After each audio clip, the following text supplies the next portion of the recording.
Imagine a collar so heavy, it took 2 men to lift it, studded with inward-facing spikes, so you couldn't even lean on a wall without shredding your neck.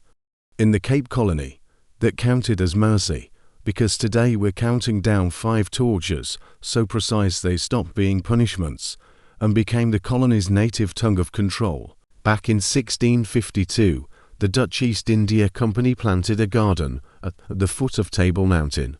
They needed hands, not gardeners, so they bought and dragged them first from Angola, then Madagascar, then Java. By the 1700s, Cape Town held about 63,000 souls, and 3/4 of them were property. The place ran on wine, clothes, and agony. Agony, it turned out, could be itemized, priced, and sold right beside the wine barrels. Start with the iron necklace, a blacksmith-beaten ring that snapped shut round your throat, 12 to 15 kilos of spite, with spikes jutting out like angry compass needles. You sat, you bled, you ran, you hooked yourself on tree limbs and swung screaming like bait. The records called them vluchtering, flight rings. Overseers kept 3 sizes on a nail by the back door: small for women, medium for men, pocket size for the kids. A 1734 inventory lists them at $2 apiece, just under plowshares and branding irons. Next, the lazy tax. They marched you to the castle yard, wrists already throbbing and thumb screws, 2 iron bars with a bolt that tightened until your own knuckles kissed. Then came the cat, 9 cords, each knotted with twisted wire. The overseer's tariff was 15 lashes for looking sullen, 34 for getting to bow. After the 10th cut, they sluiced on brine, so the next lash reopened every wound.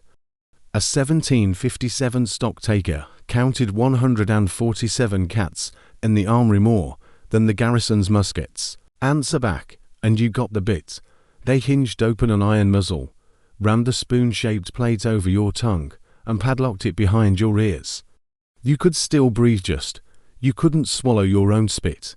It poured in the metal cup until you tilted your head like a bird at a trough.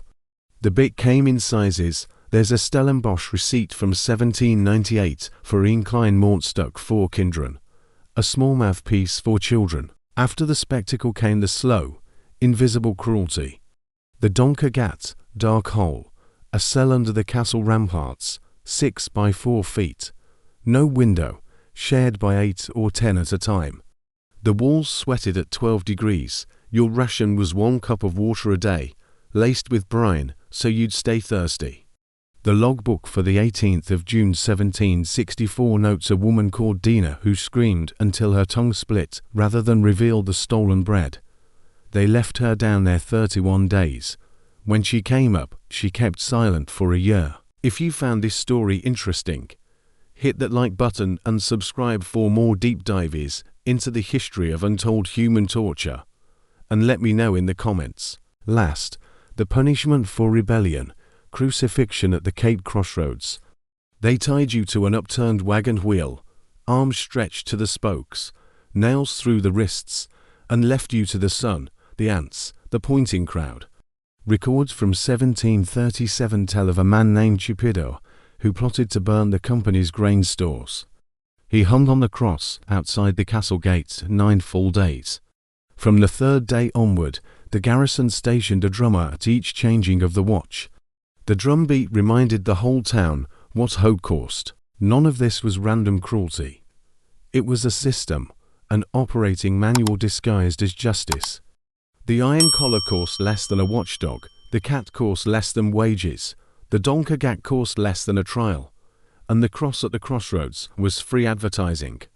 By the time Britain seized the Cape in 1795, the tortures were so normal that auction adverts listed them right next to plough horses. The scars cut deeper than the castle walls. They're written in the soil and in the silences handed down through bloodlines. If we forget, we repeat. So like the video, share it, and keep digging up the names the ledgers tried to erase.